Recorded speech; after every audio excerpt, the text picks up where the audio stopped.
Welcome back, and thank you for tuning into Cheating Tales Lab. We appreciate every single one of you. We'd love to know, what part of the world are you watching from right now? Let us know in the comments. Now, let's dive into today's story. Daniel Conway stood at the floor-to-ceiling windows of the Grand Meridian Hotel's ballroom, watching the city lights flicker below while nursing his second scotch. The annual Trans-Global Logistics Gala bustled behind him, a sea of designer dresses and tailored suits that probably cost more than what his employees made in a month. He ran his logistics division with precision and care, ensuring his 200 employees across 3 states had good benefits and fair wages, even if it meant smaller bonuses for himself. "Daniel, darling, you're not networking." Natalie's voice carried that familiar edge of disapproval. She appeared at his side in a red Valentino dress that had caused their first real argument in months. $4,000 for a single evening's wear had seemed excessive, but she'd insisted it was an investment in their future. "I've been talking with the Milwaukee team about implementing the new automated tracking system." Daniel turned to face his wife, noting how her carefully styled blonde hair caught the chandelier light. After 16 years of marriage, she was still stunning, but lately, her beauty felt like a carefully constructed facade. "Nobody wants to hear about work systems at a party," Natalie sighed, her green eyes already scanning the room. They stopped, brightening, and Daniel knew before turning what or rather who had caught her attention. Richard Whitaker commanded the center of the room like a conductor before his orchestra. The new CEO's Harvard MBA and family connections had fast-tracked him to the top position 6 months ago, and he hadn't stopped reminding everyone since. "Richard was just telling us about his new yacht," Natalie gushed, already moving toward the crowd. 45 feet, custom-built in Monaco. "Come join us, darling. You might learn something." Daniel watched his wife slide effortlessly into the circle around Richard, who immediately made space for her at his side. At 45, Whitaker embodied what magazines called silver fox charm, salt and pepper hair, tennis club tan, and the kind of confidence that came from never having faced real consequences. "Your wife's quite something, Conway." Marcus Wheeler appeared beside him, clapping his shoulder with forced joviality. Daniel's friend since college had changed since taking over the East Coast operations, becoming more politician than logistics expert. "She's really embraced the executive social circle." "She has," Daniel replied neutrally, watching Richard lean close to whisper something in Natalie's ear that made her laugh too loudly. "How's Sarah?" "Busy with the kids' college applications." Marcus shifted uncomfortably. "Listen, Dan, maybe you should join them. Richard's been asking about your division's performance." Daniel took another sip of scotch. "My quarterly reports speak for themselves. We're up 12% in efficiency and 8% in profit margins. Numbers aren't everything in this business anymore," Marcus said carefully. "Richard has a vision for modernizing. Through outsourcing and cutting corners," Daniel cut in. "I've read his proposals. They'll gut our quality control and overwork our people." The conversation around Richard suddenly erupted in laughter. Daniel caught fragments about someone's new summer house in the Hamptons, then Natalie's voice rising above the others. "Oh, Richard, you simply must show us pictures of the yacht's master suite." Later that night, after a silent drive home in separate cars, Natalie had insisted on staying just a bit longer to discuss some charity event with Richard's circle. Daniel sat in his home office reviewing quarterly projections.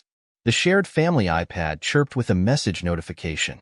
He usually ignored Natalie's devices, but something intuition or fate made him glance at the screen. The message preview showed Richard's name and the words, "Missing you already, beautiful. Can't wait for." Daniel's hand was steady as he picked up the iPad. Natalie had forgotten to log out of her messages again, a careless mistake that seemed less like forgetfulness now. He scrolled through months of conversations, each message driving another nail into 16 years of marriage. "The beach house is free this weekend. Marcus won't be using it. That dress today. You're torturing me in meetings. Daniel's so boring at these events. You deserve someone who can match your sophistication." The front door opened and closed. High heels clicked on hardwood. Daniel didn't turn when Natalie appeared in the office doorway. "You're still up?" Her voice held artificial lightness. "It's past midnight." "How long?" Daniel kept his voice level, turning the iPad screen toward her. Natalie stiffened for just a moment, then her shoulders relaxed. A small, cruel smile played at the corners of her mouth. Does it matter? Months. Since Richard took over. With Marcus's help. Using his beach house. Daniel stood slowly. Were you ever going to tell me? Eventually. Natalie stepped into the office, her expensive perfume filling the space. Once everything was arranged. Richard's lawyer is excellent, and with his connections, she shrugged elegantly. You must have known this was coming. You're just a small-time manager, Daniel. Regional operations? Please. Richard is everything you're not: ambitious, sophisticated, connected. He knows what real success looks like. Real success, Daniel repeated softly. Like buying your way to the top with daddy's money and an overpriced MBA? Don't be bitter, darling. It's unattractive. Natalie examined her manicure. I've already spoken with the girls. They understand completely. The casual mention of their daughters hit harder than anything else. You involved our children in this? They're 16, not babies. Emily and Lucy know what's best for them. Natalie's smile widened. Richard's already looking into summer programs in Switzerland for them. The kind of opportunities you could never provide. Daniel sat back down at his desk, his voice deadly calm. Get out of my office, Natalie. We'll discuss this with lawyers present. Gladly. Natalie turned to leave, then paused. Oh, and Daniel? Richard's lawyer will be in touch about the house. We'll need you to move out by the end of the month. The girls shouldn't have to deal with awkwardness. The betrayal spread through Daniel's life like poison, revealing rot in relationships he'd thought solid. Marcus Wheeler, his friend of 20 years, avoided his calls for a week before finally agreeing to meet at their usual bar. I should have told you, Marcus admitted, not meeting Daniel's eyes. But Richard, he's the future of the company, Dan. Sarah and I have the kids' college to think about, and his plans for restructuring. Save it. Daniel's voice could have frozen hell. 20 years of friendship, and you helped him screw my wife. Was lending them your beach house part of your promotion package? Marcus flinched. It wasn't like that. Natalie said you two were already having problem. We weren't. Daniel stood, dropping cash on the bar. But we sure as hell have them now. Goodbye, Marcus. Good luck with the restructuring. His sister Catherine was next. They met at her favorite CF, where she'd insisted on buying him coffee to talk things through. Catherine had always been the family mediator, the reasonable one, but today her reasonable tone felt like sandpaper on raw skin. You have to understand, Danny, she began, stirring her latte. Natalie was feeling trapped. Richard opened her eyes to a whole different world: country clubs, charity galas, real society. I just helped her navigate it a bit, showed her and the girls around. While she was cheating on your brother, Daniel's coffee sat untouched. How long have you been playing tour guide, Kath? Catherine had the grace to look uncomfortable. The girls loved it. You should see them at the club, Danny. They've made such wonderful connections. Daniel cut her off. That's what we're calling it now? Tell me, does your husband know you helped destroy your brother's marriage for country club access? That's not fair. Catherine protested. I was thinking of the girls' futures. Emily and Lucy deserve to learn that betrayal is acceptable if the price is right. Daniel stood. You're their aunt, Catherine. You were supposed to protect them, not help corrupt them. The final blow came during what was supposed to be a family dinner with the twins. Daniel had made their favorites, Emily's chicken parmesan and Lucy's fettuccine alfredo, hoping food might bridge the growing chasm between them. Instead, Lucy spent the first 20 minutes texting under the table, occasionally showing Emily something that made them both giggle. When Daniel asked about school, Lucy finally looked up, her expression a perfect mirror of Natalie's earlier cruelty. Actually, Dad, we need to talk about that. Lucy set her phone down with deliberate care. Uncle Richard the first mean. Richard says we should probably switch to Lancaster Prep. All his friends' kids go there, and it's much more prestigious than Westfield. Uncle Richard, Daniel repeated quietly. Since when do you call him that? Since he started acting more like a father than you ever did. Lucy shot back. He actually cares about our futures. He's taking us to Paris for spring break. Did you know that? While you're stuck here obsessing over your boring logistics job. Lucy. Emily spoke for the first time, her voice uncertain. She'd always been the more sensitive twin, more attuned to others' feelings. No, Em. He needs to hear this. Lucy leaned forward, her 16-year-old face hard with practiced disdain. We want to live with Mom and Richard. We shouldn't waste time with losers like you. Richard said. Richard says a lot of things. Daniel's voice could have cut diamond. Tell me, Lucy, did your mother and Uncle Richard explain exactly how their relationship started? About the months of lying, using Marcus's beach house for their meetings? Mom said you'd try to turn us against them. Lucy stood up, her chair scraping back. Come on, Emily. Richard's driver is waiting outside anyway. We're done here. Emily hesitated, looking between her sister and father. For a moment, something like regret flickered across her face. Then Lucy grabbed her arm, and the moment passed. Sorry, Dad, she muttered. Following her sister out, Daniel sat alone at the dinner table, looking at the untouched food. Somewhere in the house, a clock ticked away seconds that felt like funeral bells. The law offices of Chung and Associates occupied the entire 42nd floor of a downtown high-rise. Floor-to-ceiling windows offered panoramic views of the city, but Daniel wasn't here for the scenery. He sat across from Teresa Chung, Natalie's shark of a lawyer, while his own attorney shifted uncomfortably beside him. Let's be realistic, Mr. Conway. Cheng's smile never reached her eyes. Your wife has endured years of emotional neglect while you focused on your career. Meanwhile, she dedicated herself to raising your daughters and maintaining your social standing. The courts will take that into consideration. Emotional neglect? Daniel's lawyer, James Foster, sputtered. Mrs. Conway engaged in a months-long affair. Allegedly, Chung cut in smoothly.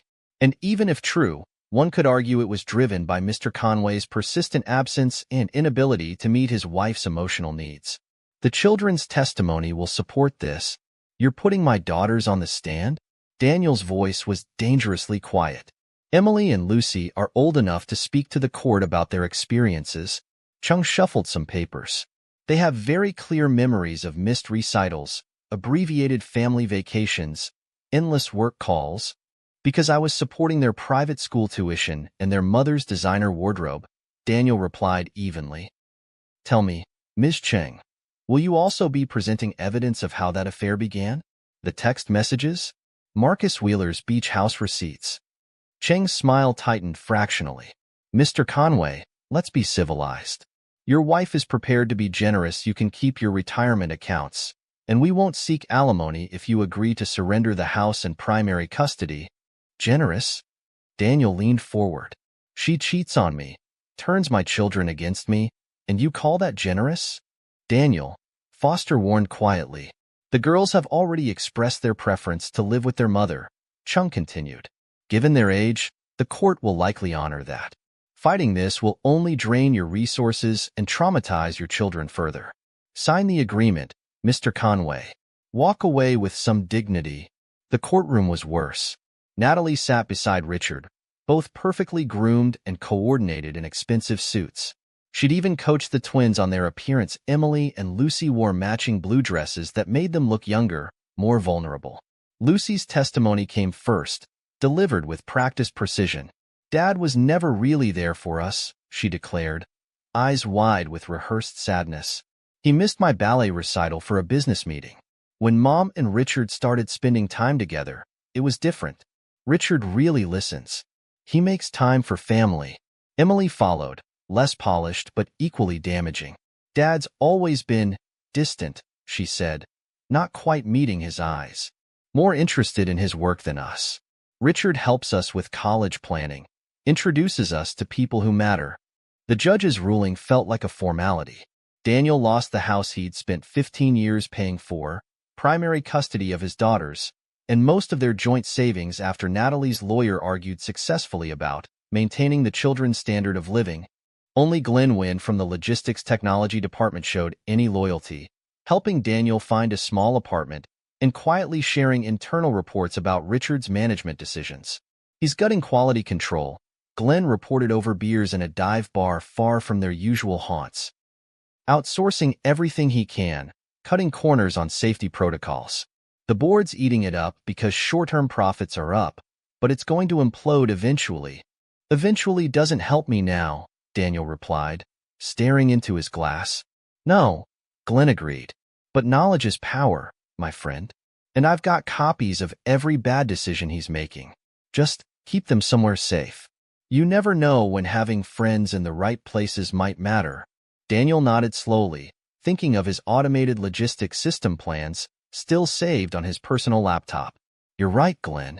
You never know. The empty apartment echoed with each keystroke as Daniel worked late into the night.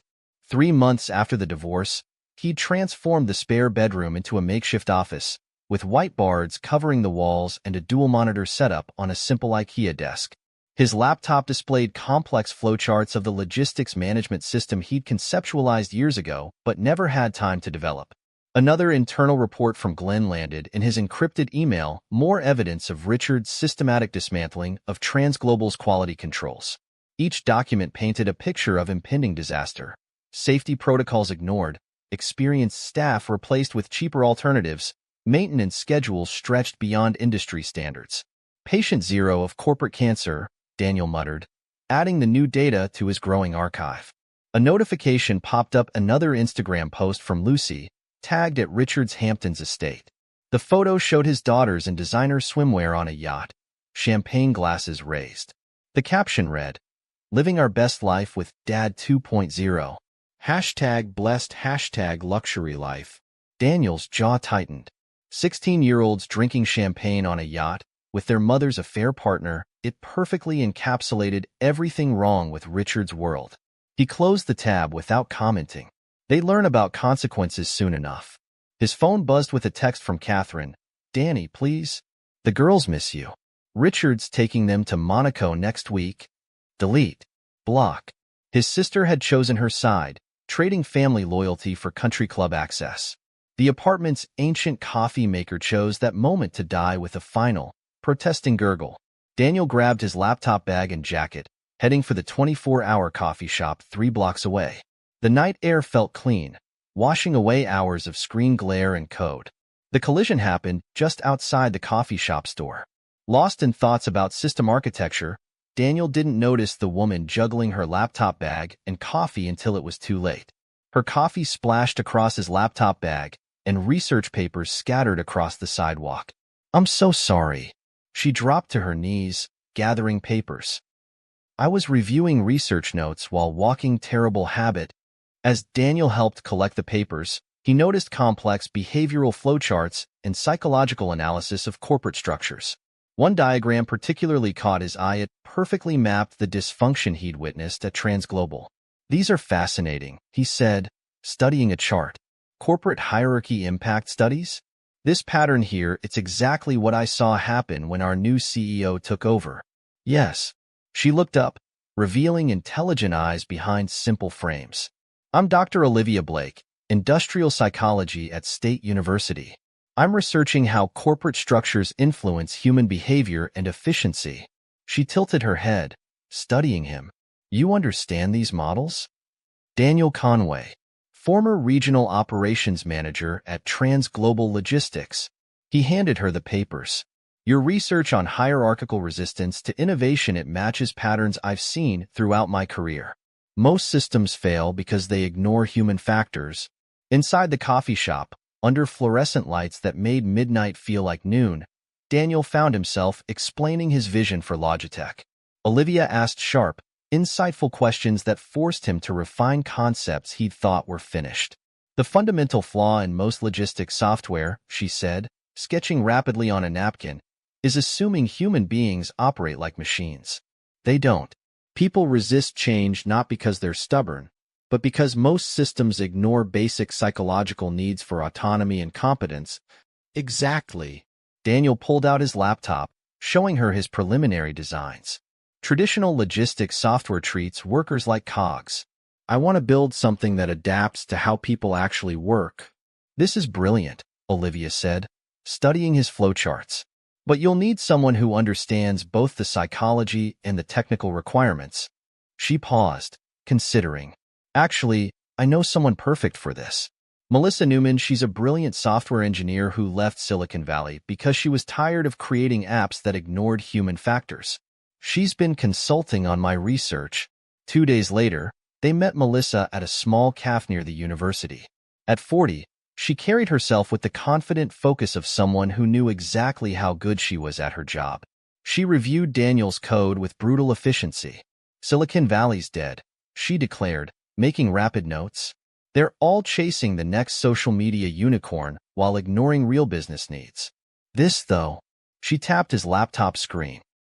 This could revolutionize logistics. But you'll need help with the architecture. I can pay, Daniel began. Not interested in salary. Melissa cut him off. I want equity.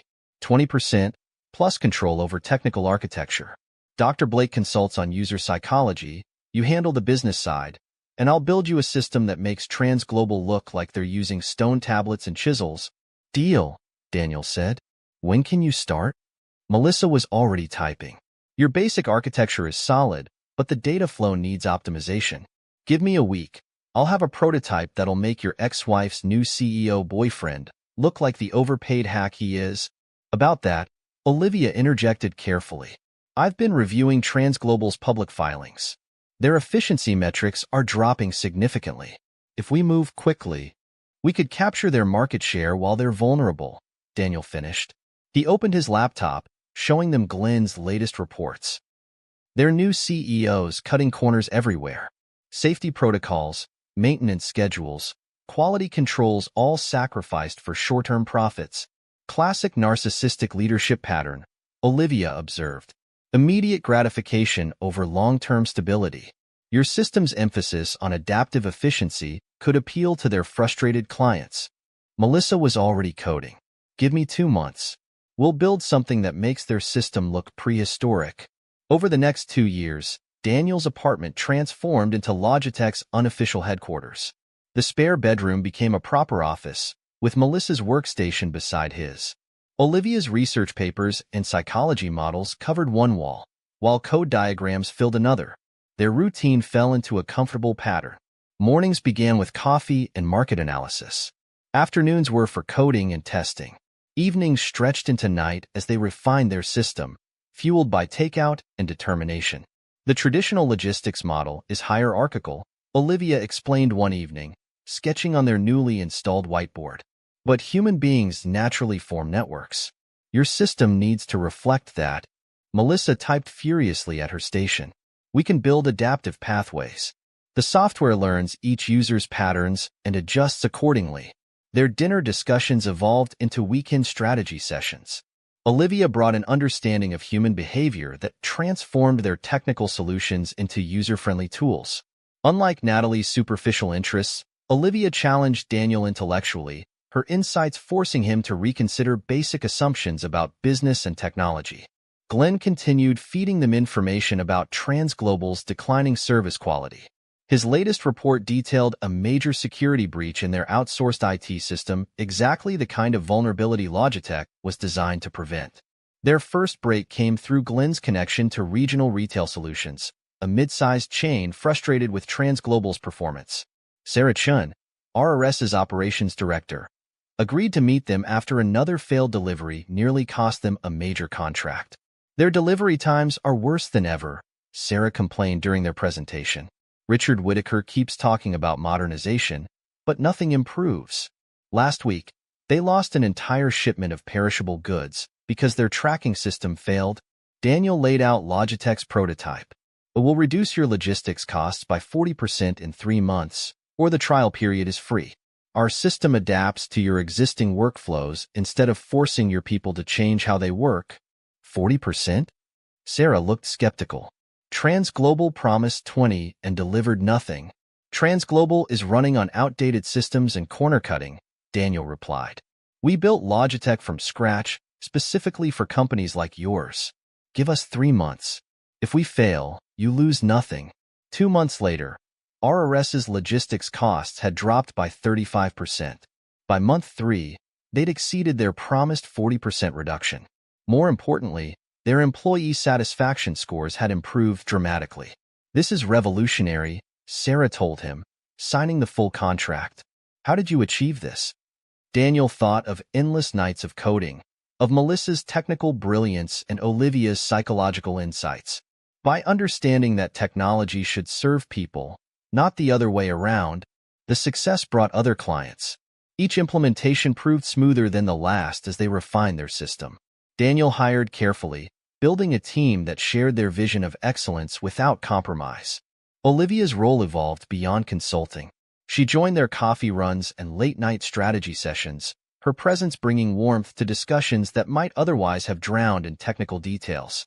Unlike Natalie's demands for attention, Olivia offered quiet support and brilliant insights in equal measure.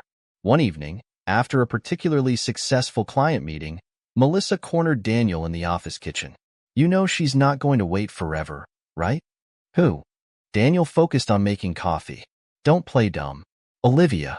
I see how you look at her when you think no one's watching." Melissa leaned against the counter. "Look, I get it. Your ex-wife did a number on you. But Olivia's different. She sees you for who you are, not what you can give her."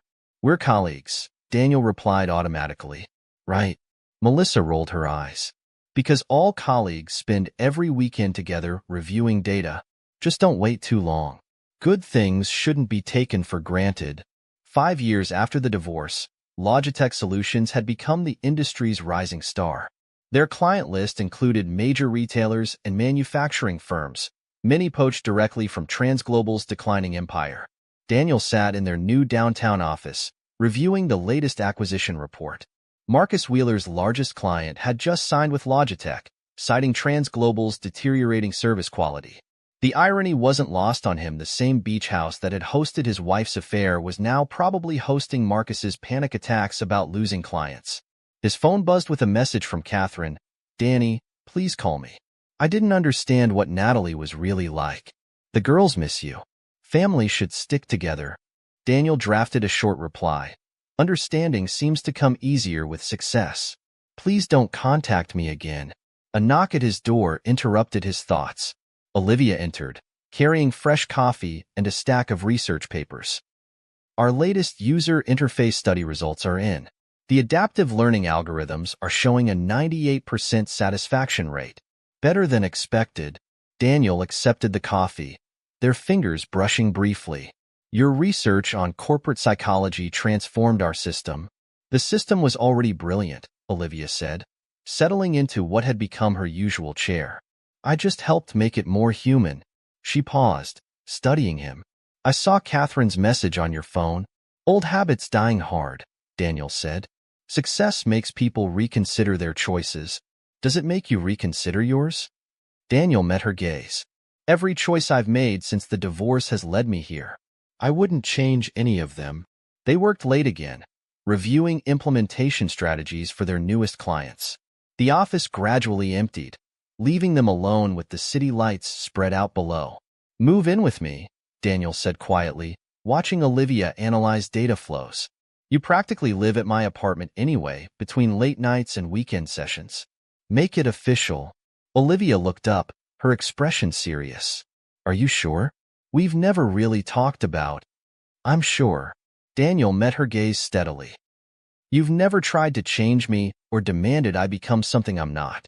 You challenge me to be better while accepting who I am. That's worth more than all the yachts and country club memberships in the world." A slow smile spread across Olivia's face. "In that case, yes. But we're getting a bigger apartment. Your current one is 90% white bards." 93%, Daniel corrected, drawing her close. Melissa measured. The next day, reviewing client contracts in their sunlit office, Daniel felt a peace he hadn't known in years. On his desk, next to implementation schedules and market analyses, sat a small photo of him with Olivia and Melissa at a tech conference. Real smiles, real achievements, real relationships built on mutual respect rather than social climbing. Glenn's latest report arrived that afternoon. TransGlobal's stock had dropped another 12%. Richard's cost-cutting measures were backfiring spectacularly, and major shareholders were asking uncomfortable questions. Several board members had reached out quietly about Logitech services. Daniel filed the report carefully away. The foundation was built, the pieces in place. Success wasn't about revenge anymore, it was about building something better than what he'd lost. The fact that each new client they took from TransGlobal pushed Richard Whittaker closer to the abyss was just a satisfying bonus. 8 years after the divorce that stripped him of everything, Daniel Conway stood in Logitech's executive suite, watching TransGlobal's stock price crater on the digital display. Another 12% drop in a single day, bringing the total collapse to 48% in 6 months. Richard Whittaker's modernization strategy had finally imploded. Glenn's weekly security report lay open on his desk, detailing TransGlobal's systematic collapse. Maintenance schedules stretched beyond safety limits, experienced staff replaced with undertrained temps, quality controls bypassed for quick profits. The empire Richard had gutted for short-term gains was crumbling under its own rot. "Mr. Conway?" His assistant's voice came through the intercom. "Marcus Wheeler's called 3 times this morning. He says it's urgent regarding the Johnson Manufacturing account." "I'm sure it is," Daniel replied smoothly. Johnson Manufacturing represented 30% of TransGlobal's East Coast revenue, the division Marcus had protected so zealously during the divorce. Melissa burst into his office, tablet in hand, her usual energy amplified by triumph. "Johnson Manufacturing just signed with us. Full contract, no negotiations. They're dumping TransGlobal completely." "Marcus must be thrilled," Daniel remarked dryly. "Any other good news?" "Better than good." Melissa pulled up a series of graphs. 5 more major clients are reviewing their contracts with TransGlobal. Richard's cost-cutting finally hit their breaking point. 3 shipments lost last week, 2 major safety violations, and their new automated system, if you can call it, that has a 90% error rate. Olivia entered with a thick research report. After 6 years together, they perfected their professional personal balance. At work, she was Dr. Blake, Logitech's chief research officer. At home, she was simply Olivia, the woman who'd helped him build something better than revenge. "My team finished analyzing TransGlobal's employee turnover data," she announced. 80% of their experienced staff left in the past 3 years. Richard replaced them with temp workers at a third of the salary. "And how's that working out for them?"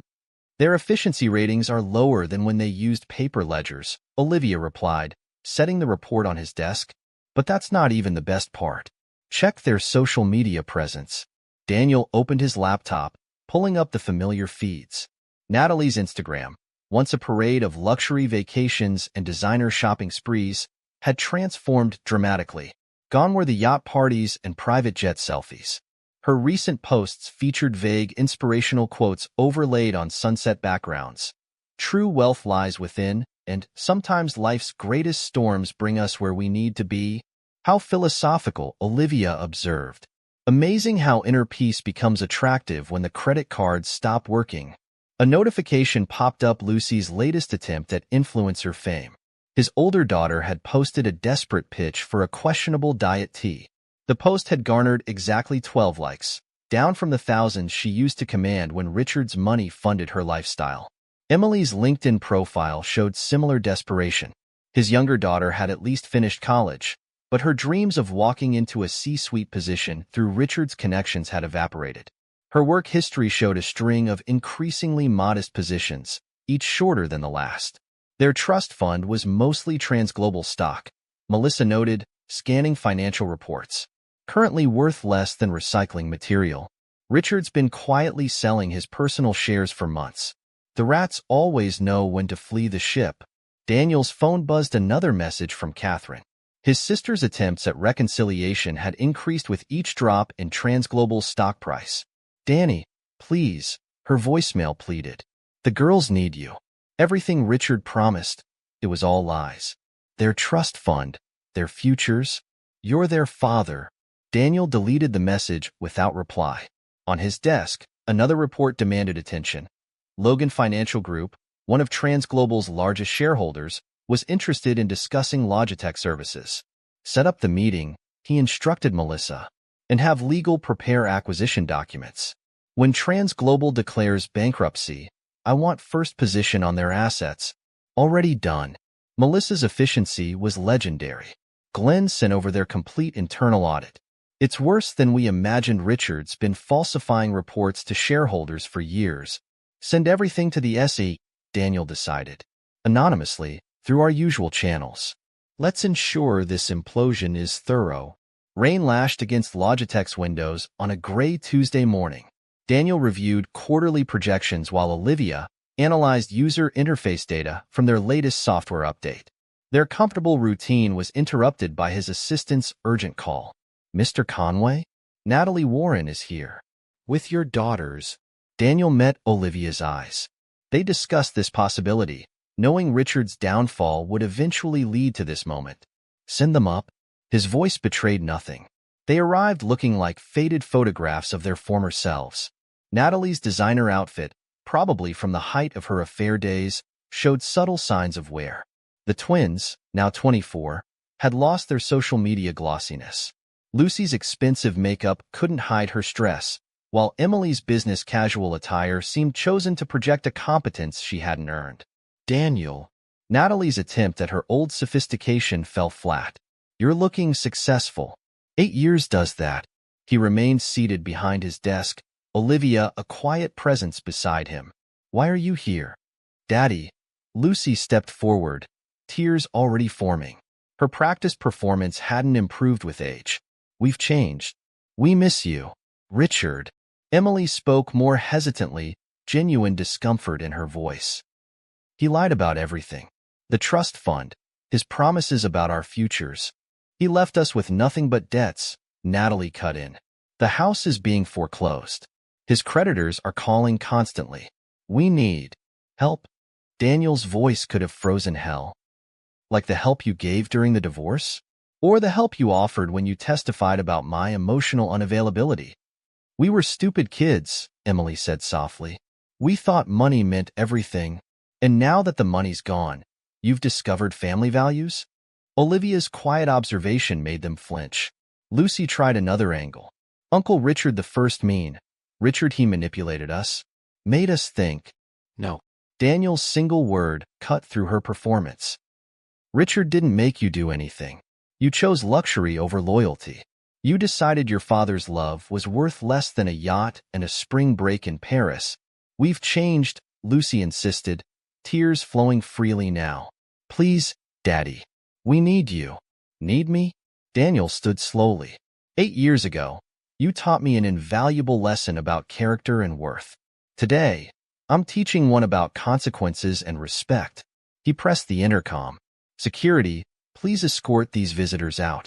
Daniel, please. Natalie's desperation cracked her polished facade. Where are we supposed to go? That's not my concern. He turned to the window, dismissed them entirely. I suggest starting with minimum wage jobs. I hear character building begins at the bottom. After security led them out, Daniel remained at the window, watching the rain. Olivia's hand found his, understanding in her silence. You know what's ironic? He finally said. I used to worry about providing them the best of everything. Private school, extracurricular activities, summer camps. Now they'll learn what I knew at their age. Success comes from work, not handouts. They'll be better for it, Olivia agreed. Though I doubt they see that yet. Daniel turned from the window, taking in his office. His CEO plaque sat beside Olivia's framed research papers and their shared patents. Real achievements built on mutual respect and genuine partnership. I have a meeting with the board at 2, he said, checking his schedule. We should discuss the Logitech Foundation. Olivia smiled, understanding his direction. Scholarships for students from single-parent homes? Focusing on technology degrees, Daniel pulled up a draft proposal. Let's create opportunities for people who understand the value of work. The next month passed in a blur of triumph and justice. TransGlobal declared bankruptcy, their stock worthless. Logitech acquired their assets at a fraction of their value. Glenwyn, Daniel's one loyal friend from the old days, became regional director. Reports filtered in about the aftermath. Emily found work as a retail associate, learning humility between folding sweaters. Lucy's influencer dreams collapsed entirely, forcing her to start over as a waitress. Natalie, stripped of her social status, landed a receptionist position at a small firm. Richard Whittaker, the Harvard MBA who'd stolen Daniel's family with promises of luxury, faced SEC investigations and shareholder lawsuits. His golden parachute had dissolved with TransGlobal's stock. Through it all, Daniel and Olivia planned their wedding, a small affair focused on genuine connections rather than social display. No yachts, no country clubs, just real relationships and earned success. Sometimes, Olivia said one evening, reviewing scholarship applications, the best revenge is simply building something better than what you lost. Daniel looked at their shared life, the partnership built on mutual respect, the company revolutionizing an industry, the foundation creating opportunities for others. It was never about revenge, he realized. It was about proving them wrong about what matters. The epilogue wrote itself in decisions and consequences. While his former family learned hard lessons about self-reliance, Daniel and Olivia expanded their scholarship program. Each success story from a scholarship recipient felt like vindication of their values. The final poetic justice came in small moments. Natalie learning to make her own coffee instead of ordering assistants around. Lucy discovering that Instagram followers couldn't pay bills. Emily understanding that real success required more than connections. Daniel and Olivia celebrated not with luxury purchases, but by increasing their foundation's endowment. They turned past pain into future opportunities, proving that true success came from character, not currency. In the end, the greatest victory wasn't in watching his betrayers fall, but in building something meaningful from the ashes of their betrayal. The Logitech Foundation would outlast any revenge, creating ripples of opportunity long after the pain that spawned it had faded into history. Epilogue. A decade later, 10 years after that rainy day in his office, Daniel Conway stood at Logitech's newly expanded headquarters, now occupying the entire building where TransGlobal's offices once dominated the skyline. The company had grown beyond even his ambitious visions, revolutionizing not just logistics but entire supply chain management systems globally.